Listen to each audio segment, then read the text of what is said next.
Do you struggling with fatigue, uncontrollable or irregular periods, weight gain, like etc. symptoms while balancing your daily and work life balance? ഇന്ത്യയിൽ 5 സ്ത്രീകൾ PCOD അല്ലെ PCOS ബാധിതരാണ്.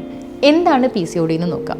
Polycystic ovarian disease അല്ലെങ്കിൽ polycystic ovarian syndrome എന്നതാണ്. അതായത് multiple ആയിട്ടുള്ള സിസ്റ്റുകൾ അണ്ടാശയത്തിൽ അല്ലെങ്കിൽ ഓവറിയിൽ ഉണ്ടാകുന്നതാണ് polycystic ovarian disease അല്ലെങ്കിൽ സിൻഡ്രോം എന്ന് പറയുന്നത്.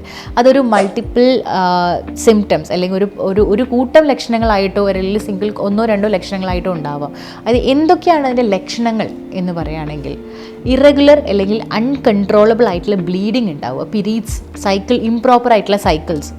ചില ആൾക്കാർക്ക് അത് 20 ദിവസത്തിന് അല്ലെങ്കിൽ 28 ദിവസമാണ് നമ്മൾ നോർമലായിട്ട് പറയുന്നത്. 20 ദിവസത്തിന് മുൻപേ പീരീഡ്സ് ആവുക, നെക്സ്റ്റ് സൈക്കിൾ ഉണ്ടാവുക, അല്ലെങ്കിൽ 35 ദിവസത്തിന് ശേഷം അടുത്ത സൈക്കിൾ വരിക.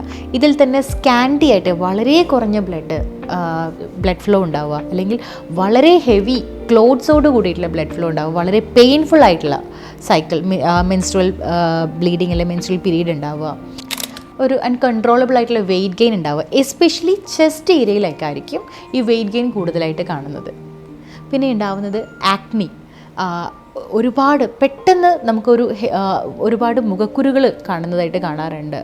പിന്നെ സ്പെഷ്യലായിട്ടും ഒരു ഹെയർ തിന്നിങ് അല്ലെങ്കിൽ ഹെയർ ഫോൾ കൂടുതലായിട്ട് കാണുന്നത് ഹെയർ ലൈൻ കയറി വരിക അല്ലെങ്കിൽ ക്രൗൺ പോർഷനിലുള്ള ഹെയർ ഫോൾ ആയിരിക്കും കൂടുതലായിട്ടും ഈ PCOD റിലേറ്റഡ് ആയിട്ടുള്ളതിൽ കാണാറ്. പിന്നെ ഹെയർ തിന്നിങ്ങും ഉണ്ടാകും.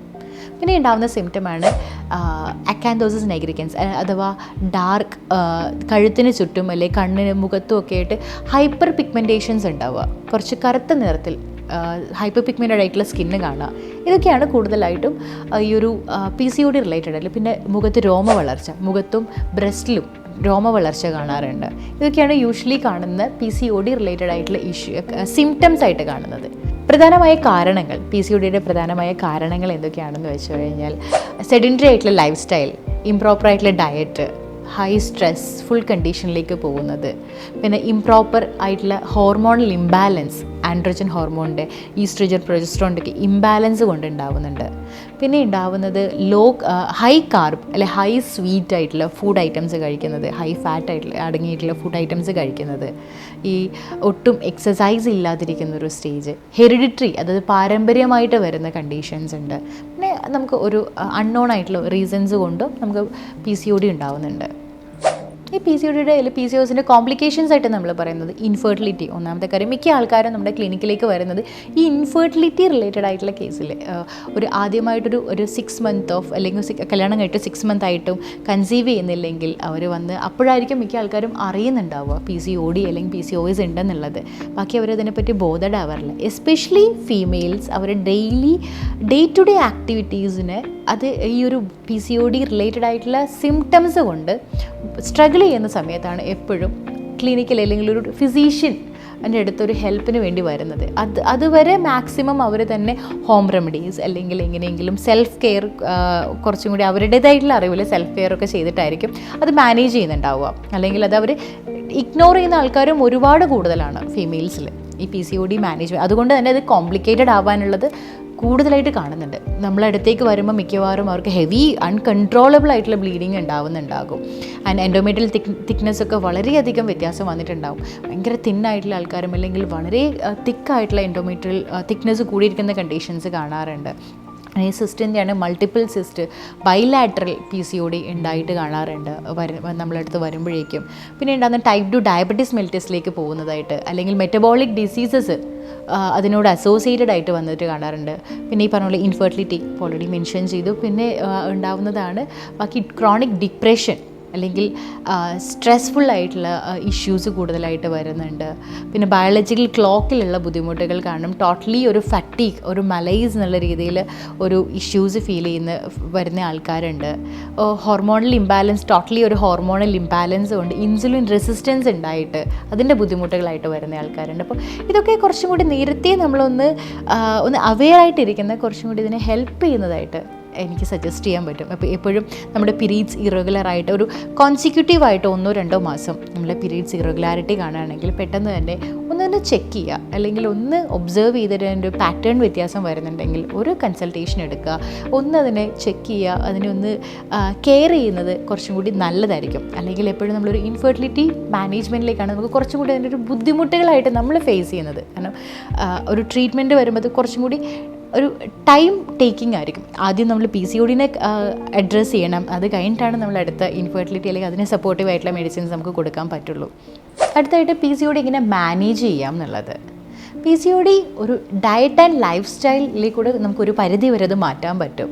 ഒരുപാട് ആൾക്കാർ നമ്മുടെ അടുത്ത് വന്ന് പറയുന്നുണ്ട്, ഓക്കെ ഞാൻ കുറേ കാര്യങ്ങളൊക്കെ ചെയ്യുന്നുണ്ട്, ഡയറ്റ് അത് ഇതൊക്കെ നമ്മുടേതായിട്ടുള്ള രീതിയിൽ ചെയ്യുന്നുണ്ട് എന്നുള്ളത്. അപ്പം ഞാൻ എപ്പോഴും അവരുടെ അടുത്ത് പറയാറ്, മിക്ക ആൾക്കാരും വേറൊരാൾ എന്ത് ചെയ്യുന്നു എന്നത് നോക്കിയിട്ടായിരിക്കും ഓക്കെ അയാൾ ഇത് ചെയ്യുന്നു. അപ്പോൾ ഓരോ ആൾക്കാരുടെ ബോഡി ടൈപ്പ് ഡിഫറെൻ്റ് ആയിരിക്കും. അപ്പം നമ്മൾ ഇവിടുന്ന് പ്രൊവൈഡ് ചെയ്യുന്നുണ്ട് ഓരോ ആൾക്കാരുടെയും ഇൻഡിവിജ്വൽ ആയുർവേദത്തിലൊരു പ്രകൃതി, അത് ജീനോമിക് നേച്ചർ ഉണ്ട് ഓരോ ആൾക്കാർക്കും. അതുപോലെ പ്രകൃതി അനാലിസിസ് എന്ന് പറയും. നമ്മൾ ഓരോ ആൾക്കാർക്കും ഓരോ ഇൻഡിവിജ്വലും ഡിഫറെൻ്റ് ആണ്.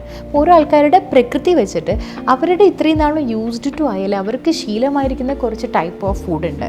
അപ്പോൾ അതിൻ്റെ അകത്ത് നിന്നുകൊണ്ട് തന്നെ ടോട്ടലി ഏലിയൻ ആയിട്ടുള്ളൊരു സാധനം നമ്മൾ പെട്ടെന്ന് ഇൻട്രൊഡ്യൂസ് ചെയ്യുമ്പം എല്ലാ ആൾക്കാരും ഒരു 2-3 ദിവസത്തേക്ക് മാത്രം ആ ഡയറ്റിലേക്ക് സ്റ്റിക്ക് ഓൺ ചെയ്യും. നെക്സ്റ്റ് 3rd ഡേ ആകുമ്പോഴേക്കും ഓട്ടോമാറ്റിക്കലി ബാക്ക് ടു അൺഹെൽത്തി ഡയറ്റിലേക്ക് പോകും. അപ്പോൾ നമ്മൾ എപ്പോഴും ചെയ്യുന്നത് ഓരോ ആൾക്കാരുടെയും എങ്ങനെയാണ് നോർമൽ റൊട്ടീൻ എന്ന് നോക്കിയിട്ട് അവരുടെ റൊട്ടീനിൽ ഇനീഷ്യലി കറക്ഷൻസ് വരുത്തി കൊടുക്കും. അത് പ്യൂർലി ഒരു ഇൻഡിവിജ്വലൈസ്ഡ് അല്ലെങ്കിൽ കസ്റ്റമൈസ്ഡ് കെയർ ആയിട്ടുള്ള വെയിറ്റ് മാനേജ്മെൻറ്റ് എന്നുള്ള രീതിയിലാണ് നമുക്കിവിടെ ഈ PCODക്ക് വേണ്ടിയിട്ട് നമുക്കൊരു വെയിറ്റ് മാനേജ്മെൻ്റ് ആയിട്ട് ചെയ്തു കൊടുക്കുന്നത്.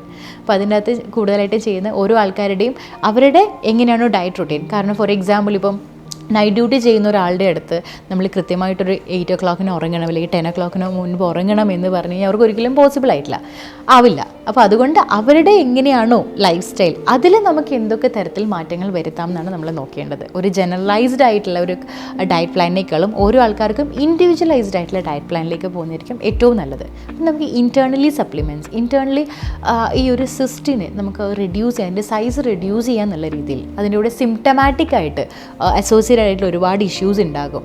ഒരുപാട് ആൾക്കാർ നമുക്ക് PCOD എന്നുള്ള രീതിയിൽ നമ്മളുടെ അടുത്ത് വരുന്നത് മിക്കപ്പോഴും അവർ ഇറഗുലർ പീരീഡ്സിനെ പറ്റി കൺസേൺ ആയിരിക്കില്ല, അവരുടെ ആക്നി റിലേറ്റഡ് ആയിട്ടുള്ള ബുദ്ധിമുട്ടുകളായിരിക്കും അവരുടെ മെയിനായിട്ട് പറയുന്ന കൺസേൺ. അല്ലെങ്കിൽ ഈ ഒരു ഹെയർ ഗ്രോത്ത് ആയിരിക്കും അവർ പറയുന്ന ഒരു കൺസേൺ ആയിട്ട് വരുന്നത്.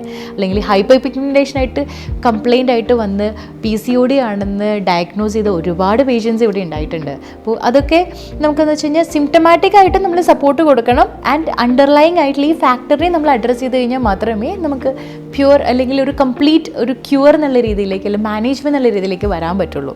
ഈ തരത്തിൽ ചെയ്യണം. അപ്പോൾ ഇതിൽ ഞാൻ കൂടുതലായിട്ടും ഡയറ്റ് ആൻഡ് ലൈഫ് സ്റ്റൈൽ എപ്പോഴും പറയുന്നത് low carb, low sweet if you can avoid sweet that's the best thing. And low കാർബായിട്ടുള്ള ലോ ഫാറ്റ് ആയിട്ടുള്ള ഫുഡ് കഴിക്കുക.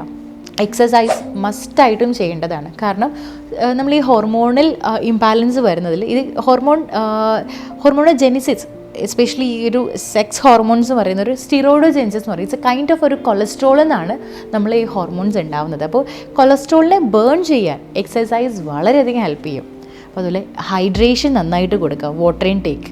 പിന്നെ അതിന് കൂടെ നമുക്ക് മെഡിസിൻസ്, ഇൻറ്റേർണലി സപ്ലിമെൻറ്റ്സ് ആയിട്ടുള്ള മെഡിസിൻസ് റിക്വയർഡ് ആയിട്ടുള്ള. അപ്പോൾ അതുപോലെ സ്ട്രെസ് മാനേജ്മെൻറ്റ്, സ്ട്രെസ്സ് കൊണ്ട് തന്നെ ഈ ഒരു ബുദ്ധിമുട്ടാണ്. അപ്പോൾ സ്ട്രെസ് മാനേജ്മെൻറ്റ് പ്രോപ്പറായിട്ട് ചെയ്യുക. ആൻഡ് ഇങ്ങനെയുള്ള കാര്യങ്ങളൊക്കെ ചെയ്തു കഴിഞ്ഞാൽ ഒരു പരിധി വരെ നമുക്ക് മാനേജ് ചെയ്യാൻ പറ്റും. ആൻഡ് ഓഫ് കോഴ്സ് അതിൻ്റെ കൂടെ ഒരു സപ്ലിമെൻറ്റ് അല്ലെങ്കിൽ മെഡിസിൻസ് ആയിട്ട് ഇൻടേക്ക് ചെയ്യുന്നത് വളരെ അത്യാവശ്യമാണ്. കാരണം അല്ലെങ്കിൽ ഈ പറഞ്ഞ കോംപ്ലിക്കേഷൻസിലേക്ക് എപ്പോഴും ലീഡ് ചെയ്യുന്നതായിട്ട് കാണാറുണ്ട്. അപ്പോൾ do take care of your health. ഒരു ഫീമെയിൽ ഹെൽത്തിൻ്റെ ഏറ്റവും ഇമ്പോർട്ടൻ്റ് ആയിട്ടുള്ള ഒരു വില്ലനാണ് ഈ PCOD ഇപ്പം. കാരണം 5 സ്ത്രീകൾ ഇപ്പം PCOD ബാധിതരാണ്.